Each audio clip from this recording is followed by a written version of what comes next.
এই মুহূর্তের সবচাইতে বড় যে আশঙ্কা, আমেরিকা এবং ইরানের মধ্যে হওয়া চুক্তি কি ভেঙে গেল? কারণ গত রাত থেকে ইসরায়েল নতুন করে লেবাননে ভয়ঙ্কর সামরিক আক্রমণ শুরু করেছে। সেই আক্রমণে শুক্রবার ভোর থেকে সন্ধ্যা পর্যন্ত ইতিমধ্যেই 28 জন নিরীহ লেবানিজ মানুষকে খুন করেছে বর্বর আইডিএফ সেনা। এবং অপরদিকে আজ 19শে জুন, 17ই জুন ডোনাল্ড ট্রাম্প এবং ইরানের পক্ষে মাসুদ পেজেশকিয়ান এই দুই রাষ্ট্রপতি মৌয়ে স্বাক্ষর করবার পর আজ সুইজারল্যান্ডে প্রথমবারের মতো আলোচনা পর্ব শুরু হওয়ার কথা ছিল, যে 60 দিনের সময়সীমা বাঁধা হয়েছে দুই পক্ষ থেকে। সেই প্রেক্ষিতে আজকের দিন ছিল অত্যন্ত গুরুত্বপূর্ণ, কিন্তু সেই আলোচনাও কিন্তু ভেস্তে গেছে। মধ্যস্থতাকারী রাষ্ট্র পাকিস্তানের পক্ষ থেকে জানিয়ে দেওয়া হয়েছে আজকে এই বৈঠক হচ্ছে না। তাতে সারা পৃথিবীতে নতুন করে আরো এক আশঙ্কা এবং দুশ্চিন্তার কালো মেঘ জমতে শুরু করেছে। কারণ যদি এই আলোচনা ভেস্তে যায়, আবার নতুন করে যদি ইসরায়েল লেবাননে এই অভিশপ্ত আক্রমণ শুরু করে দেয়, তাহলে কিভাবে ইরান এবং আমেরিকার চুক্তি টিকতে পারে? তাহলে কি সত্যিই চুক্তি আবার ভাঙতে চললো? এক ভয়াবহ অস্থির সময়, পেন্ডুলামের কাটার মতো এই মুহূর্তেই মনে হচ্ছে পৃথিবীতে শান্তি নেমে এলো, আবার ঠিক পরে মুহূর্তেই আবারও পৃথিবীতে অশান্তির বাতাবরণ ছেয়ে যাচ্ছে। তাই মানুষ এই মুহূর্তে, আপনি আমি প্রত্যেকে দারুণভাবে দুশ্চিন্তার মধ্যে পড়ে যাচ্ছি। সত্যি পৃথিবী কোন দিকে এগোচ্ছে, ভালোর দিকে না মন্দর দিকে? আবার এরই ফাঁকে আবার আমেরিকাকে চরম সতর্কবার্তা দেওয়া হয়েছে, যদি আমেরিকা ইসরায়েলকে না থামাতে পারে, লেবাননে যদি ইসরায়েল আক্রমণ বন্ধ না করে, তাহলে কিন্তু এই চুক্তি কার্যকর থাকবে না। ইরান নতুন করে আবারও আক্রমণে যাবে।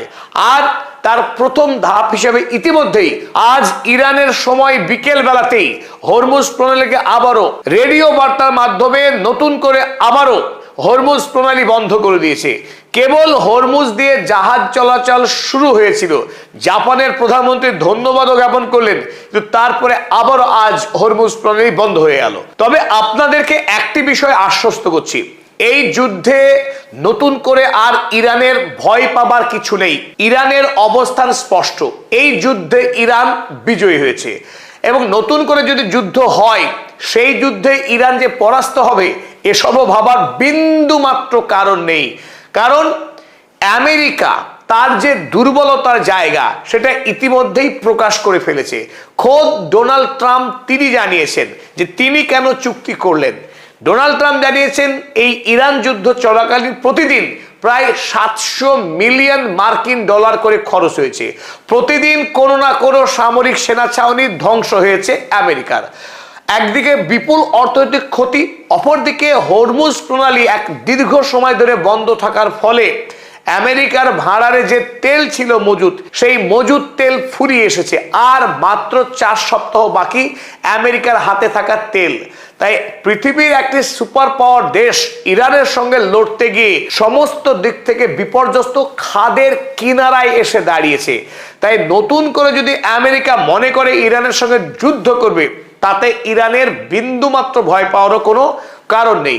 আর এই প্রেক্ষিতে আমরা ইরানের সর্বোচ্চ ধর্মীয় নেতা আয়াতুল্লাহ সৈয়দ মুজতবা খামেনি প্রসঙ্গ আনতে পারি। তিনি আজ ইরানের সমস্ত কর্মকর্তাদের বিশেষভাবে ধন্যবাদ জ্ঞাপন করেছেন এবং তিনি তার অফিসিয়াল বার্তায় জানিয়েছেন যে শত্রু রাষ্ট্রের সঙ্গে চুক্তি করতে তিনি ব্যক্তিগতভাবে রাজি ছিলেন না।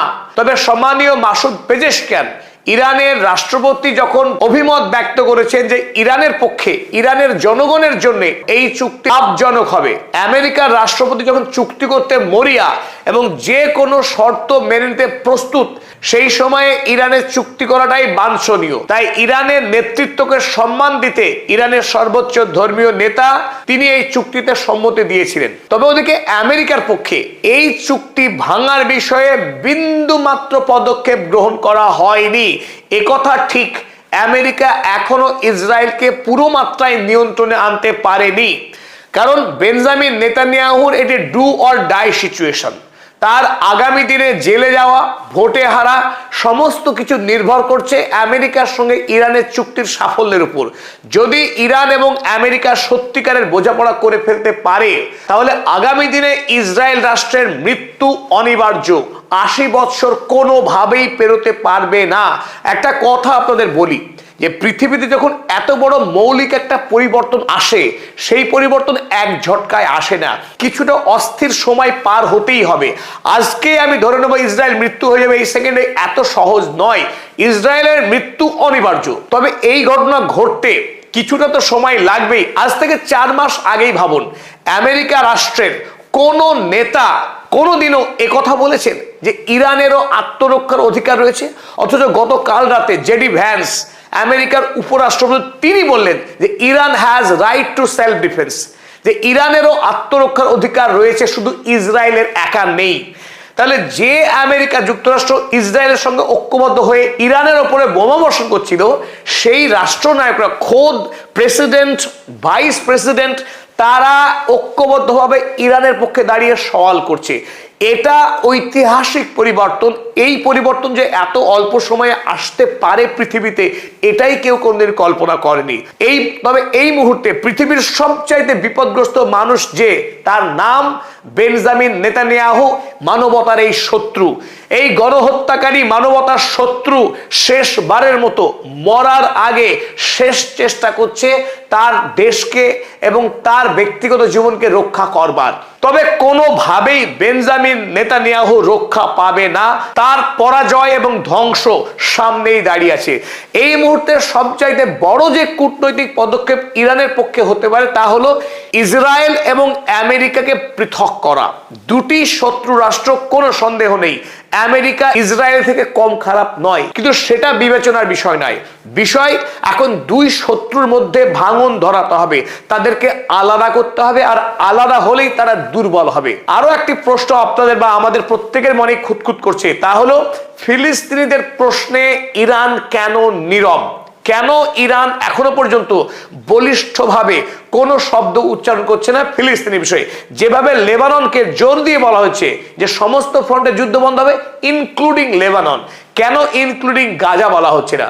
তবে এখানে আমার একটা ব্যক্তিগত অভিমত, এই ইসরায়েলের সঙ্গে আমেরিকার সম্পর্ককে যতক্ষণ না দুর্বল করা যাচ্ছে, ততক্ষণ ইসরায়েল রাষ্ট্র দুর্বল হবে না। আর ইসরায়েল যতক্ষণ না দুর্বল হচ্ছে, ততক্ষণ গাজাকে পূর্ণভাবে স্বাধীন করা সম্ভব নয়। লেবানন একটি স্বাধীন রাষ্ট্র, সুতরাং আন্তর্জাতিক মঞ্চে একথা খুব জোর দিয়ে বলা যাচ্ছে যে লেবাননের উপরে আক্রমণ করা যাবে না। আর যখন ইসরায়েল দুর্বল হবে, তখন তার উপরে আক্রমণ করে খুব সহজেই গাজাকে উদ্ধার করা যাবে।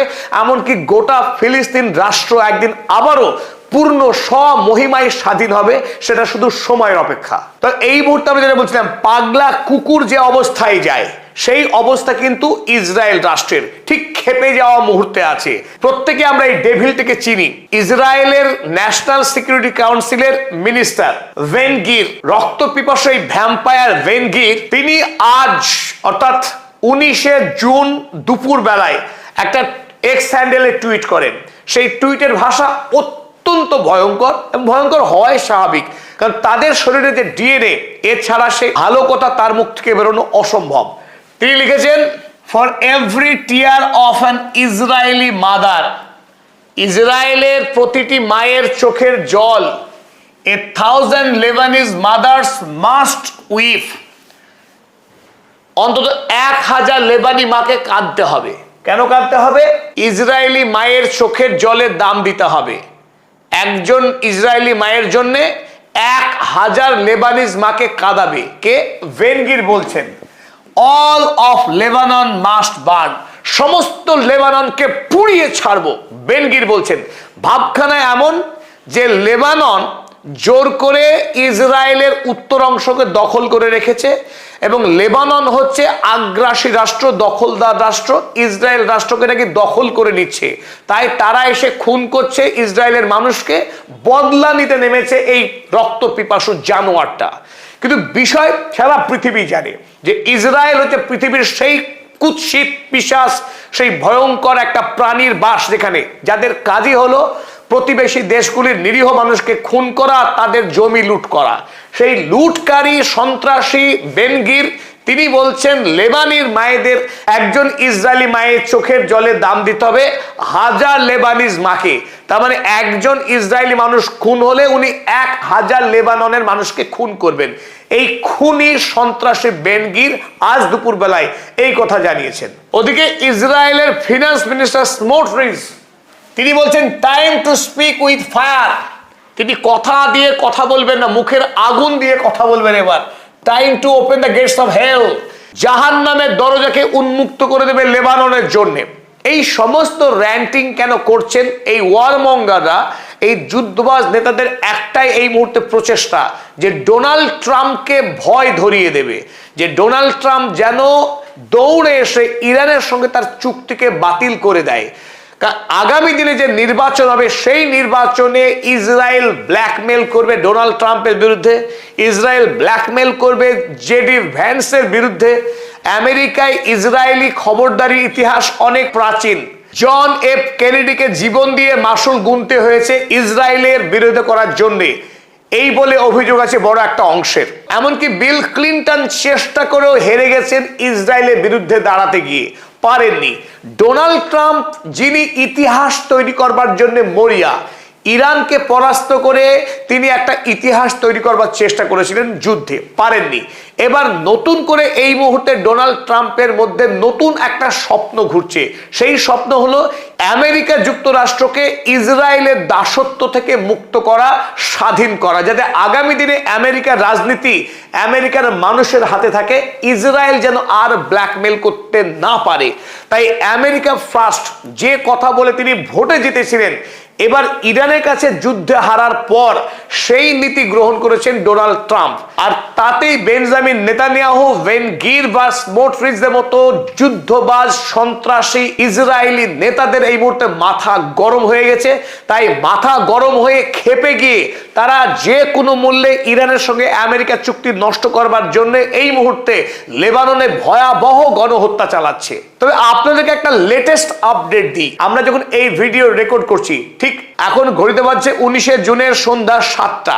এই একটু আগেই খবর পাওয়া গেল ডোনাল্ড ট্রাম্পের পক্ষ থেকে, আমেরিকার পক্ষ থেকে ইসরায়েলের উপরে ব্যাকডোরে চাপ প্রয়োগ করা হয়েছে। চাপ প্রয়োগ করা হয়েছে হিজবুল্লাহকে, এবং ইসরায়েল এবং হিজবুল্লাহ দুই পক্ষ আজ শুক্রবার বৈকাল 4টে লেবানন এবং ইসরায়েলের স্থানীয় সময়ে তারা নতুন করে যুদ্ধবিরতির চুক্তি করেছে বলে খবর প্রকাশিত হয়েছে। আর এই খবর প্রকাশ করেছে রয়টার্স জানিয়েছে Israel Hezbollah agree to ceasefire starting on Friday, US official.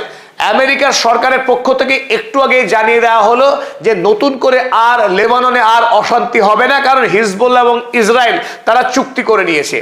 আর প্রশ্ন উঠতেই পারে যে এই যুদ্ধবিরতির নির্ভরযোগ্যতা কতটা, আবার নতুন করে যে যুদ্ধ শুরু হবে না তার গ্যারান্টি কে দেবে?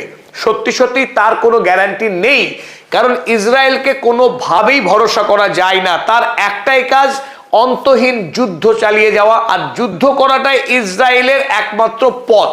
তবে ডোনাল্ড ট্রাম্প কোনোভাবেই ইরানের সঙ্গে চুক্তি ভেঙে যাক তা তিনি চাইবেন না। তাই ইসরায়েলকে চাপ প্রয়োগ করে এই যুদ্ধ থামাতে তিনি মরিয়া। কারণ গতকাল রাতে তিনি ঘুমোতে যাওয়ার আগে অ্যাক্সিওসকে 45 মিনিটের একটি সাক্ষাৎকার দিয়েছিলেন। সেখানে তিনি একটাই কথা বারবার বলেছেন যে Israel can not survive, can not stand without the support of USA. আমেরিকার সাপোর্ট ছাড়া কোনোভাবেই ইসরায়েল রাষ্ট্র বাঁচতে পারে না। এবং তার থেকে আরো কয়েক ধাপ এগিয়ে জেডি ভ্যান্স ডোনাল্ড ট্রাম্পের দৃষ্টিভঙ্গিকে তিনি সাংবাদিক সাক্ষাৎকারে খুব পরিষ্কার করে বলেছেন, wake up and smell the reality. হে অন্ধ ইসরায়েল, জেগে ওঠো এবং বাস্তব পৃথিবীটাকে একবার অনুভব করো যে পৃথিবী বদলে গেছে। গোটা পৃথিবী তোমাকে ঘৃণা করে, ইসরায়েলকে ঘৃণা করে। এবং ইসরায়েলকে ঘৃণা করে এই কারণে, কারণ ইসরায়েল একটা সন্ত্রাসী রাষ্ট্র।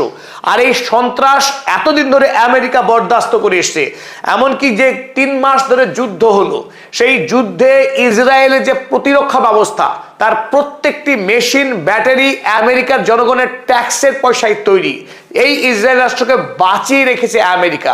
অতএব ডোনাল্ড ট্রাম্প ইসরায়েল রাষ্ট্রের প্রতি যতটা আন্তরিকতা দেখিয়েছে তা পৃথিবীর কোনো রাষ্ট্রনায়ক দেখাবে না।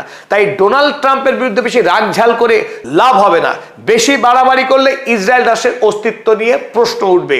সে কথা জেডি ভ্যান্সও খুব দৃঢ়তার সঙ্গে বলেছিলেন। তাই একদিনে একটা রাষ্ট্রের নীতি বদলায় না। গতকাল রাষ্ট্রপতি এবং উপরাষ্ট্রপতি যেভাবে ইসরায়েলের বিরুদ্ধে বয়ান দিয়েছেন সেখান থেকে আমরা ধরে নিতে পারি, যদিও আজ এখনো পর্যন্ত আমরা অপেক্ষা করছিলাম ডোনাল্ড ট্রাম্প এই প্রসঙ্গে কোনো টুইট করেন কিনা, তিনি এখনো কোনো টুইট করেননি। সুতরাং শেষ মুহূর্তে এসে আমরা রেকর্ড নিলাম, এখনো পর্যন্ত ডোনাল্ড ট্রাম্পের পক্ষ থেকে স্পষ্ট বার্তা আসেনি। তবে একথা আমরা বলতে পারি যে গতকালের থেকে আজকে অবস্থান আমূল কিছু বদলায়নি। ইসরায়েলের এই নাশকতাকে কোনোভাবেই ডোনাল্ড ট্রাম্প প্রশ্রয় দেবে না বলেই মনে হচ্ছে। তার মানে এই নয় যে তিনি খুব ইরানবাদী হয়ে গেছেন, তিনি আমেরিকাকে বাঁচাতে চাইছেন, নিজের ভোটকে বাঁচাতে চাইছেন। নভেম্বর মাসের যে ভোট, সেই ভোটে ডোনাল্ড ট্রাম্পের পার্টি কোনোভাবেই জিতবে না যদি ইরানের সঙ্গে যুদ্ধ চালায়। ইরানের সঙ্গে হওয়া চুক্তিকে যদি বাঁচাতে পারে, হরমুজকে যদি খোলা রাখতে পারে, আর আন্তর্জাতিক বাজারে যদি তেলের দাম কমে, তাহলেই ডোনাল্ড ট্রাম্পের এই রিপাবলিকান দলের নভেম্বর মাসের হতে যাওয়া ভোটে ভালো ফল করার সম্ভাবনা আছে। আর যদি তা না হয়, এই ভোটে ট্রাম্পের পার্টি ভরাডুবি হবে, একেবারে হেরে অদৃশ্য হয়ে যাবে। তাই ডোনাল্ড ট্রাম্প নিজের স্বার্থ রক্ষার জন্য এই মুহূর্তে ইরানের সঙ্গে চুক্তি করতে মরিয়া। তাই চুক্তি ভাঙার সম্ভাবনা এখনো পর্যন্ত নেই বলেই আমাদের অভিমত। সকল দর্শক মণ্ডলীকে জানাই আরো একবার কৃতজ্ঞতা এবং ধন্যবাদ। আপনারা যেভাবে পদাতিক পরিবারের সঙ্গে যুক্ত হয়েছেন, ভালোবাসা দিয়েছেন, তাতে আমরা আপ্লুত। আমরা ঢাকার রমনাতে অবশ্যই মিলিত হব প্রত্যেকে, কিন্তু তার আগে আমরা শুধু এটুকুই দেখতে চাইছি যে আমাদের সাবস্ক্রাইবার, যেহেতু আমরা বলেছি 5 লক্ষ স্পর্শ করলে ঢাকা আসছি, তো সেই কথা আমরা রাখার আন্তরিক চেষ্টা করছি। কিছুটা সময় অতিবাহিত হলেই আমরা দিনক্ষণ, স্থান সমস্ত কিছু ঘোষণা করে দেবো পূর্বেই। সকলকে আরো একবার ধন্যবাদ জানাই।